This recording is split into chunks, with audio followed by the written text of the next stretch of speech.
home. It's raining pretty hard out there. Take it slow, all right? Thank you. All right, the court will now hear the case of Walter A. Howard and Tamara Howard versus Universal Property and Casualty Insurance.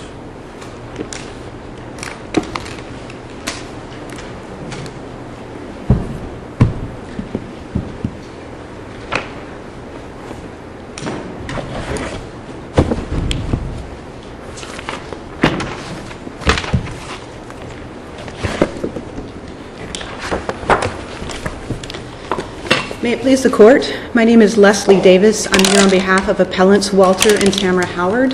I'd like to reserve 5 minutes for rebuttal, so there's no need to change the clock. In this case, the trial court erred in granting summary judgment on both procedural and substantive grounds. Universal's first summary judgment motion argued that the Howards made a false statement and that Florida statute section 627.409 applied to preclude coverage. Can you articulate for me what the factual basis is for the waiver claim by your clients? Our waiver claim, yes. Our waiver claim is that in its declination letter sent to the Howards after they made the claim for the fire damage to their home, Universal stated that coverage was being denied based on material misrepresentations. At that time, Universal also cited the incorrect policy language that the entire policy could be void in the event of either intentional misrepresentations, fraud, or false statements. So it cited that language underneath its statement that the Howards had made material misrepresentations.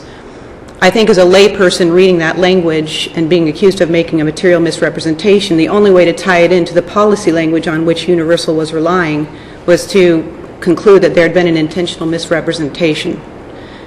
Because Universal is now trying to argue that no, it wasn't an intentional misrepresentation, it was a false statement, meaning that it could be non-intentional, we're arguing that Universal waived that argument, that it could rely on the false statement prong as it's interpreting that prong because it sent its declination letter with that material misrepresentations language.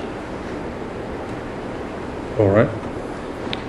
Let me ask you on your procedural argument, is it your argument that when the trial judge denied the first motion for summary judgment and then they filed one which was essentially the same, the judge could not come out with a different ruling?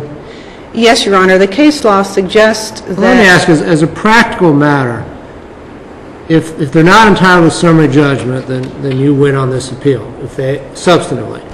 If they are entitled to summary judgment on the second one, then it just means the trial judge erred by not granting it the first time it came in front of them. So I really don't see... And besides the fact that a judge can always change an interlocutory Sure, ruling. and case law does explain that if a judge wishes to revisit a prior order denying summary judgment, of course that order is interlocutory and subject to the court's review. But the case law also explains that successive motions, be they motions for summary judgment, motions for attorney's fees, other types of motions, are not permissible because they hamper the court's ability to manage its docket. They hinder and delay the proceedings. What's your remedy? I think that's what Judge Evander's getting at. What's your remedy if we determine on the merits that the summary judgment should have been granted? What's your remedy on your point one? I would say that the summary judgment motion was procedurally barred. It shouldn't have been considered. So we send it back with an opinion that says summary judgment was appropriate, but it was procedurally barred, so they'll have to wait for a directed verdict motion before the judge to do it, huh? That would be our position. We just send it back for an exercise in futility and a lot of cost to both parties. And I understand the judicial economy argument from the appellate court's perspective, as well as there's a judicial economy argument in terms of precluding successive motions. And I understand that there's an interest in deciding cases on the merits, but in my view, trial court judges make mistakes on a regular basis, or we wouldn't need appellate courts. So parties shouldn't have more than one bite at an apple. I mean, if they had new arguments to make or new evidence to present to the trial judge, that would be a different situation. But I don't believe that parties should be permitted to file successive motions alleging the same grounds. Well, if I was you, I wouldn't waste any more time on that argument. I'd move on to something else. At the heart of this matter is the meaning of the phrase false statement, which appears in the policy's heading, concealment or fraud. And specifically, the policy states, concealment or fraud, under Section 1, property coverages, with respect to all insureds covered under this policy, we provide no coverage for loss under Section 1, property coverages, if, whether before or after a loss, one or more insureds have intentionally concealed or misrepresented any material fact or circumstance, engaged in fraudulent conduct, or made false statements relating to this insurance. By including this language in the policy, the parties opted out of Florida Statute Section 627.409 and set a requirement for intent for any incorrect statements. As a general rule, parties are free to contract out of state or federal law with respect to the insurance contracts into which they enter. In Strickland Imports versus Underwriters at Lloyd's, London, the First District Court of Appeal concluded that policy language quite similar to that at issue here could indicate that the parties had opted out of Florida Statute Section 627.409 by requiring intent for any misstatements. Thus, under Strickland, the parties in this case opted out of Section 627.409. The Florida Supreme Court has explained, in addition, that when reviewing insurance contracts, a court may consult references commonly relied on to provide the accepted meanings of words. False statements is a term of art that plainly requires intent. Black's Law Dictionary defines a false statement as an untrue statement knowingly made with intent to mislead. Other courts have considered the identical policy terms as are presented in this case, including the term false statements, and have stated that intent is required. For instance, in Michigan Miller's Mutual Insurance Court, an 11th Circuit case applying Florida law, the court considered policy language with the same terms at issue here and ruled that the insurer demonstrated that the insured had intentionally concealed or misrepresented any material fact or circumstances, made false statements, or engaged in fraudulent conduct relating to the insurance, because there was ample evidence to warrant an inference by the jury that the insured knowingly and willfully made false statements and representations to the insurer.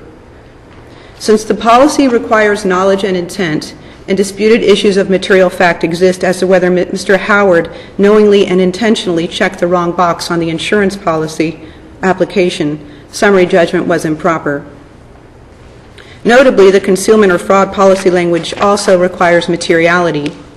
Whether Mr. Howard's misstatement was material to the risk undertaken also presents disputed issues of material fact not appropriate for summary judgment. Although Universal provided the Howards with notice stating that a credit report will be ordered, it failed to do so. Failing to perform an investigation of material underwriting issues signifies that Universal did not consider prior bankruptcy proceedings to affect its risk, particularly since even in the event of fraud under the Florida endorsement, the policy was not void, liability coverage would continue. Thus, Universal would be faced with a situation in which it continued to provide liability coverage to those who made intentional misrepresentations or engaged in fraud. Accordingly, its failure to perform an essential underwriting function creates an issue of fact regarding whether Mr. Howard's bankruptcy response on the application was material to the risk. Therefore, the trial court erred on this basis as well. Further, Counsel, I haven't looked through this record. What does the record reflect in terms of how and when the insurance company found out about the bankruptcy? the insurance company found out at the bank, well, stepping back a second, the claim was for a kitchen fire that occurred at the home of the Howards. And Mr. Howard is a firefighter. So when the call to the fire department came in, Mr. Howard responded with the rest of his firefighting unit. The Howards then made a claim, and there's some indication in the depositions that this was referred to a special investigations unit, perhaps because he is a firefighter. But after the claim was made, during that claims investigation process, the bankruptcy was discovered by Universal. So it was, the record is clear that the insurance company did not know about the bankruptcy before the fire occurred. According to Universal, it did not. According to Universal's head of underwriting, they never performed credit checks on applicants. They would do some sort of spot check but they weren't doing the credit checks on their applicants. And according to Universal, they did not discover the bankruptcy until after the claim was made. Did their policies and procedures call for them to make those credit checks? That I don't know. Even if false statements can be construed as meaning any untrue statements, then the policy language is ambiguous and must be interpreted as requiring intent. The paramount rule in interpreting ambiguities in insurance contracts is that... Just back off your notes for a second. And, Sure. I mean, are you leading to the assertion that there wasn't any showing that the false statement here was intentional? I'm saying that Or that that's a question of fact? It's a question of fact, Your Honor. Didn't he admit that he read the question? It wasn't, you know, it's not a difficult question. He testified that he was concerned because that last box on the application asks if any dogs are going to be on the property, and they own or owned a Boston Terrier, and he was concerned about his bad spelling and whether or not he could properly spell Boston Terrier, and said he was just hastily checking boxes.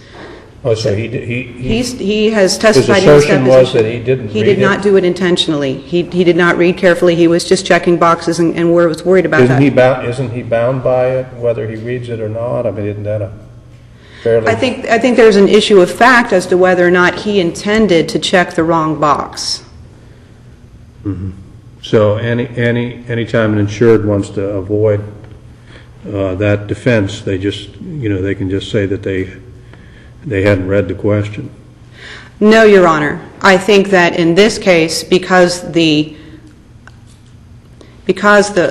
insurance contract requires intentional conduct for its concealment or fraud exclusion to apply, Right. then the insurance company has to, you know, demonstrate that there was intentional conduct here. If that policy language did not exist. If we agree with you and we write an opinion here, isn't our opinion going to stand for the proposition that, you know, if an insured says that they didn't read the question before they answered it in an insurance application, that creates a question of fact on the issue of intent in all circumstances? Isn't that I what think our it might opinion- depend on the circumstances, but in this case, given his testimony that he was checking off Well, boxes. how would the head note read, in our opinion? How would the head note read in your opinion? The abstract proposition of law that you advocate here is what I'm after. You know, we're not only concerned with how we affect this case, we're also concerned with how we Certainly. affect the Certainly. law. And isn't the abstract proposition that if an insured claims to have not read the question that contains the false answer, that assertion establishes a question of fact on the issue of intent? I believe that any time an applicant for insurance, for whatever reason, can credibly say that he or she has not read or did not understand, and therefore did not intend to check the wrong box, that there is a question of fact regarding intent. So the writing really has no import then, if it's always a question of fact. Well, it's only a question of fact if the policy requires intent for this type of exclusion. For policies without What's this your language... best case that stands for the proposition that if an insured denies that he or she read the question, that they falsely answered, that creates a question of fact? What's your best precedent for that? My best precedent would be the definition of false statement provided by Black's Law Dictionary, which is an untrue statement knowingly made with intent to mislead. Do you have any precedent where a appellate court reversed a summary judgment because the insured had... No, sir, I do not. I have not found any case law that addresses this particular factual scenario. The only case law I was able to find interpreted the false statements as requiring intent. And I do believe that there's... How long was the bankruptcy How long before the application had they filed the bankruptcy? Wasn't it 2 years? I believe it was 2 years approximately. And he didn't, he remembered that he had filed He remembered, the he knew he'd filed a bankruptcy, and they were also told that they were going to perform underwriting. So he wasn't worried at all. I mean, he didn't, according to him, realize he'd checked the wrong box. They told him they were going to do a credit check. That certainly would have exposed any bankruptcy proceedings. So, he did not believe that there was going to be any kind of issue with respect to this box that was wrongly checked, because he didn't realize it was wrongly checked. Right, you want to save some rebuttal time, or? Certainly, I'll save the rest of my time for Alrighty. rebuttal. Thank you. Yes, ma'am.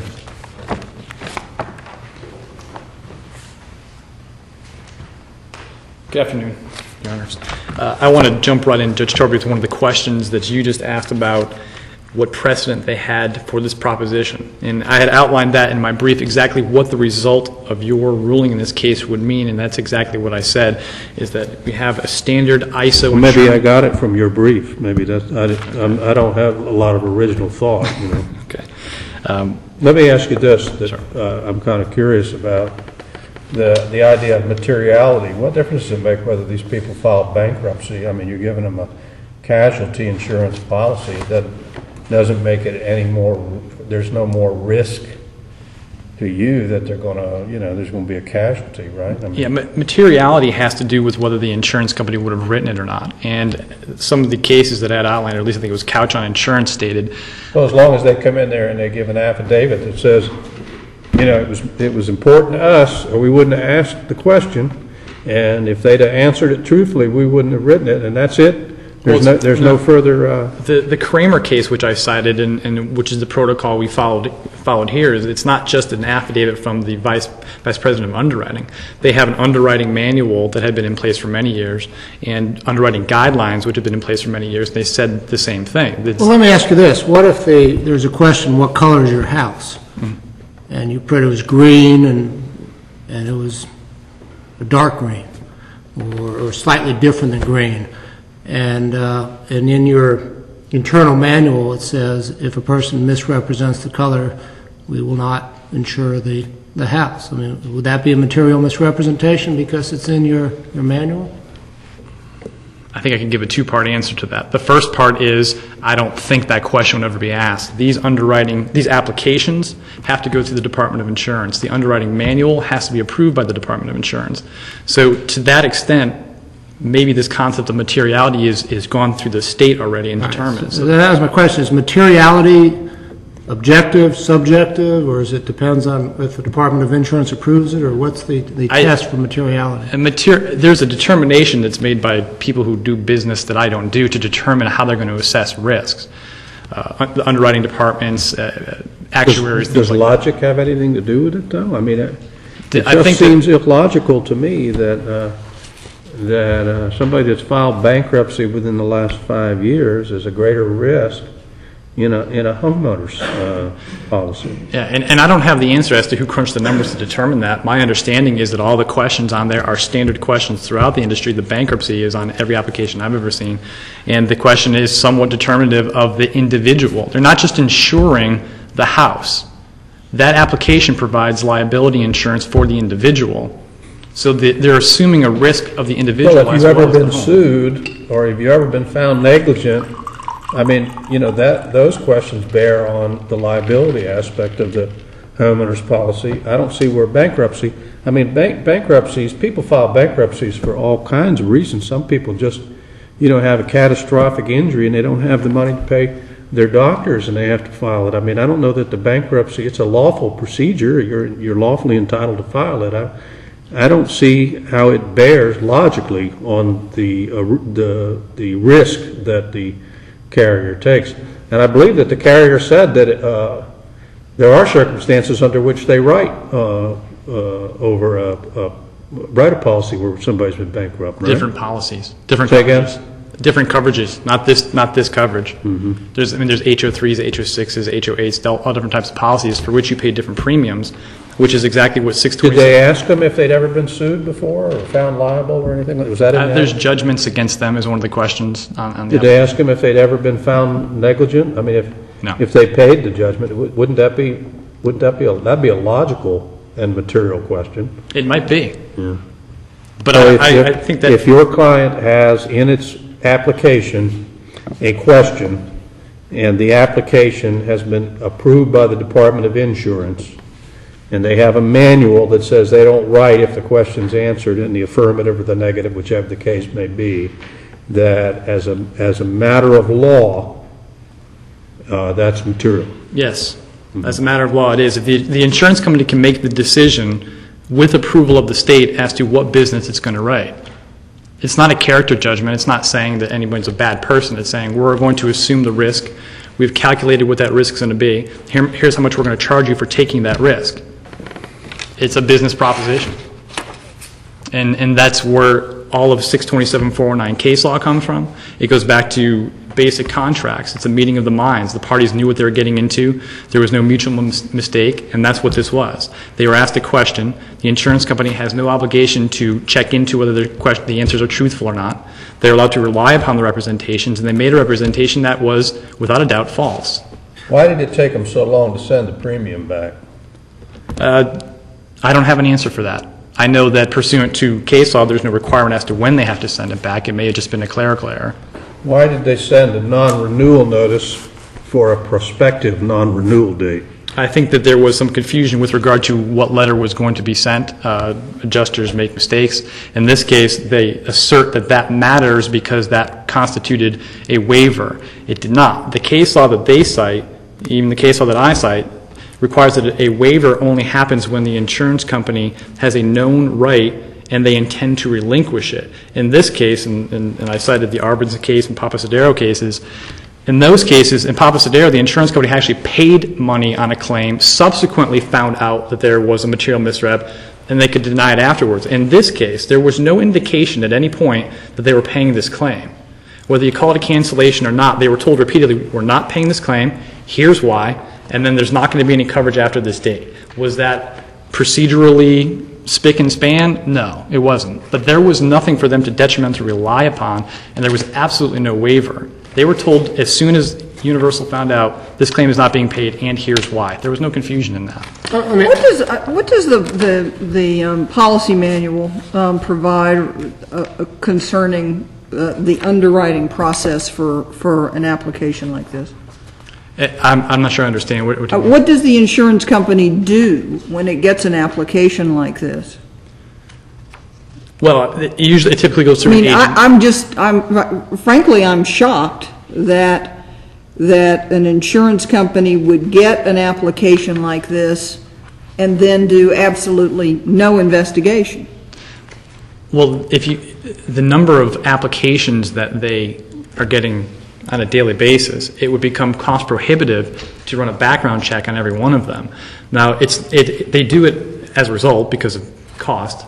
They do it on a spot check basis, and I don't know the exact ratio, but they do not and do not have to follow up on any of the representations made to the insured. That's the basis of the agreement. So the policy, the procedure that your company has established for dealing with applications like this is that they're just spot checked.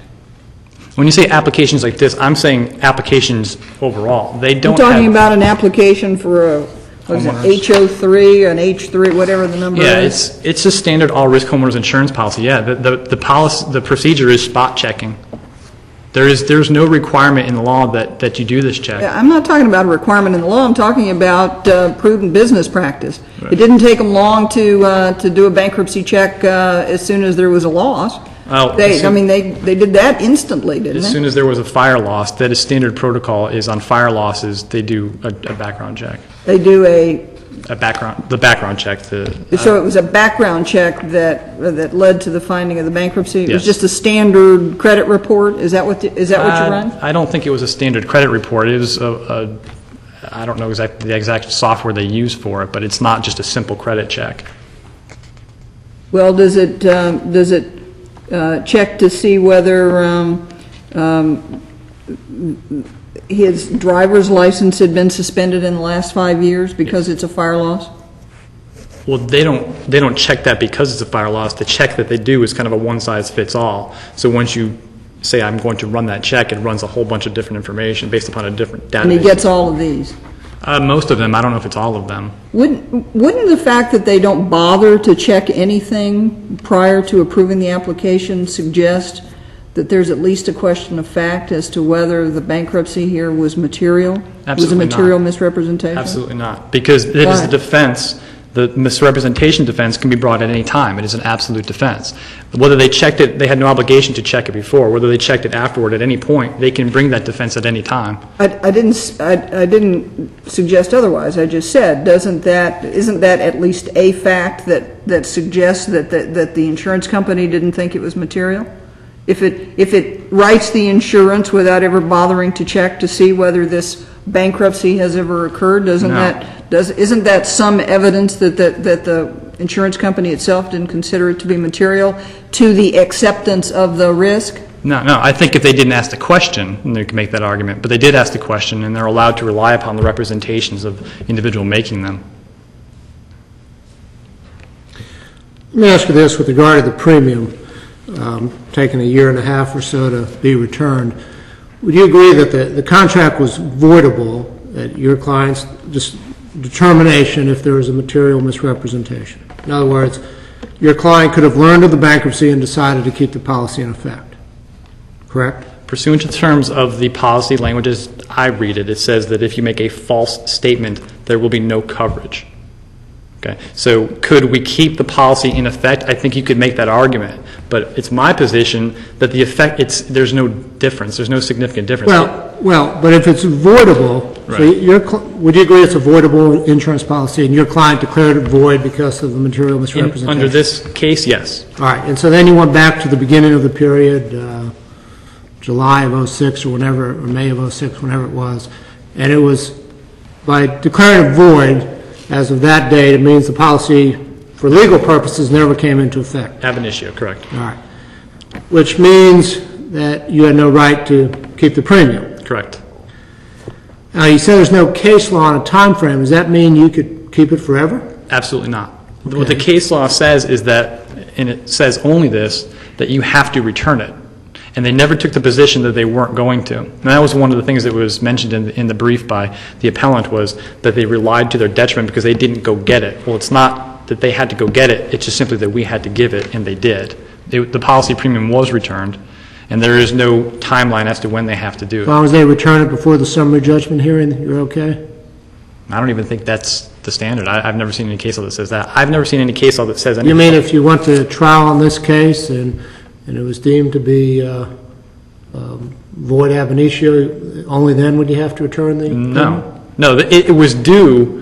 It was theirs to have returned to them once the decision was made to void it. As to when the money has to be returned, I have not seen any case law that says that there's a timeline on that. Well, that's my question. So you could keep it for 30 years? I think at some point it becomes an issue of reasonableness, so I wouldn't go so far as to say that.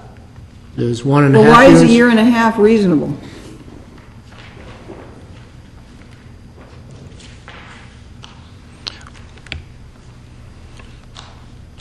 Why is, I don't have an answer to that. I don't know what the detriment was to the insurer. Well, you suggested there's no case law that says when it's got to be returned. Right. So, which I suppose is the basis for your statement earlier that there is no time frame within which it has to be returned. As prescribed through the courts of the states of Florida. Well, I have always understood that if you declare a contract void based upon a false statement or a misrepresentation, that's rescission, and rescission requires tender of the premium. They happen at the same time. We don't want your business. Here's your money back. That's what the law, as I understand it, has always required. Okay. And I'm having trouble understanding why that doesn't apply in this context. I guess I'm struggling with what would be the legal consequence of that. The policy was still voided, so what were the damages? It's not like you're going to get the coverage as a result of that. Well, if you make an offer to rescind a contract and you fail to make tender, then your rescission isn't effective. I disagree with that. I think that the policy was void because there was a mistake at the inception of the policy, therefore there never was a policy. They never took the position that they were not going to return the premiums. But they didn't return them. They did return them. But not for a year and a half. That's correct. Well, isn't the inconsistent position to have the acceptance of monthly premium payments after they know they have a basis for voiding the policy? I assume that this was paid monthly, or how was this? I don't know that there was an acceptance of monthly payments, and I think that most homeowners is paid in a one-shot deal. Mm-hmm. I pay mine monthly. Mine goes straight into escrow, and it's one. But if you accepted payments of premium on a policy after you knew that you had a legal basis to rescind, isn't that an act that's inconsistent with rescission? I think that it is an act that was not procedurally polished. I think that the position that they took and even the plaintiff testified, I knew why they weren't paying this. They wrote the letter inside of 2 months to them saying, here's why there is no coverage, and here's the statement that you made.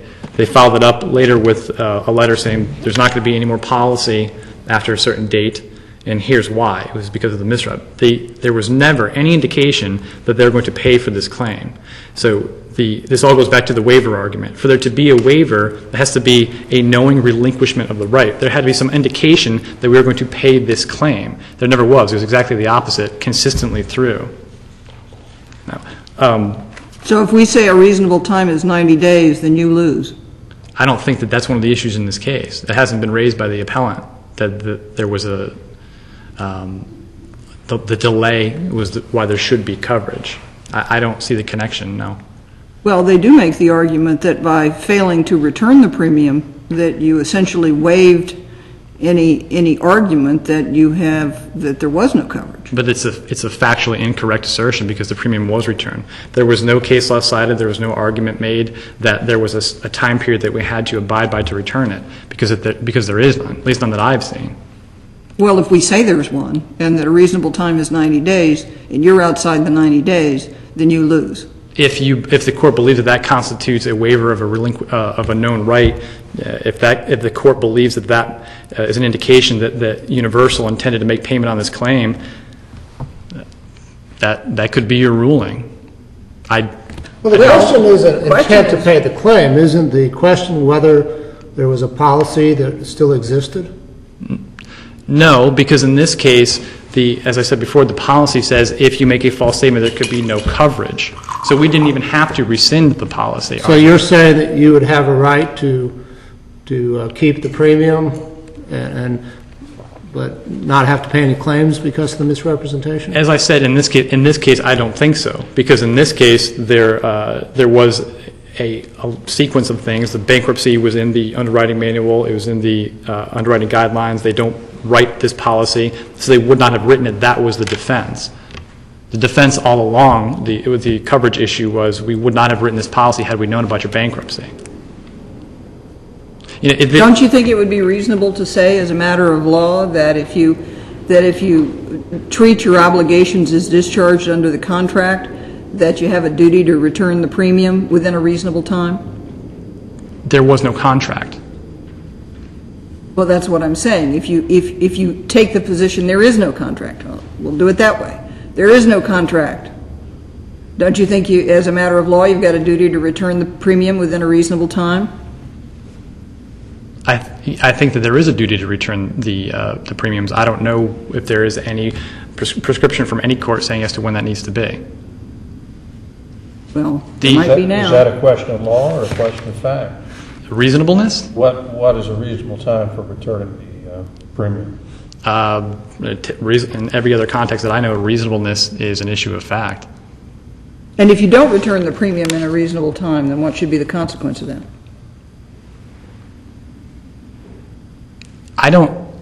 Again, in this case, in the cases that I cited, stated that there's an absolute defense to coverage. And for example, the Administrative Claims Act, Papasadero, Salgado, they state that doesn't apply because what you did after is irrelevant. There was no policy to begin with. So in this, I'm sorry, Your Honor, I don't see the connection.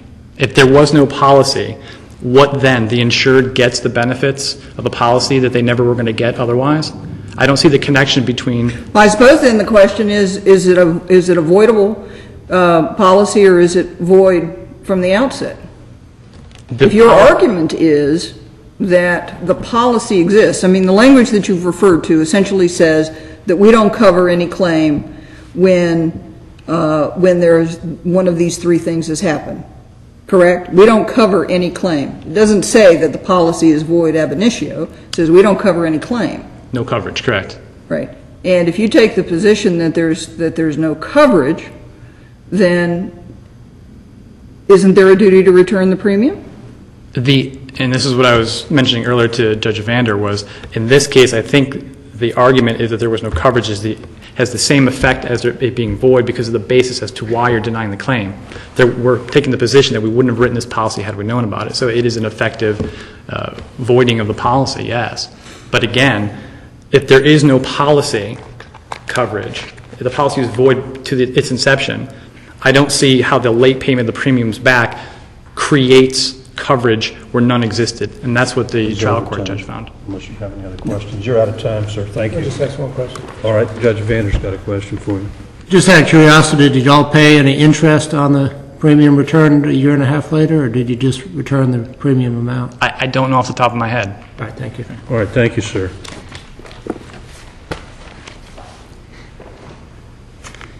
You've got a little over 5 minutes of rebuttal. Thank you. I'd like to clarify some confusion that has been perpetuated by Universal from the time it first declined the Howard's claim for coverage. At that time, Universal sent a letter to the Howards denying coverage on their claim for material misrepresentations, citing the concealment or fraud language as the entire policy will be void if one of those three terms applies. When it filed its motions for summary judgment, Universal also took the position that this policy was completely voidable, meaning that if any of these three terms applied, then they could rescind the policy and not provide any coverage. Well, actually, appended to the policy is a Florida endorsement, and it changes this concealment or fraud clause by saying that there is no coverage under Section 1 property coverages. The policy includes two separate coverages. Section 1 is the first party coverage for property damage. Section 2 is liability coverage. So, in effect, with the Florida endorsement, if one of these three terms applies, intentional misrepresentations, fraud, or false statements, then according to the language, there's no coverage under property damage, but under Section 2, liability coverage would continue. But in this case, Universal sent the Howards a letter saying that the policy can be declared void. It is void if any of these three terms applies, and they accused the Howards of having committed material misrepresentations. Approximately 1 month later, after threatening rescission, Universal sent the Howards a notice of non-renewal. And it said the policy will not be renewed and all insurance thereunder will terminate the following May, approximately 5 months later. So as of December 11th, 2006, the Howards had been threatened with rescission. But then 1 month later, they were told that the policy simply would not be renewed and all insurance thereunder would terminate on the anniversary date. Not only did the Howards not acquire any substitute coverage on their home, nor did the mortgagee, they also never attempted to obtain any type of refund on their What is policy. the significance of the non-renewal notice in terms of what is your legal argument as it relates to that, if you have one?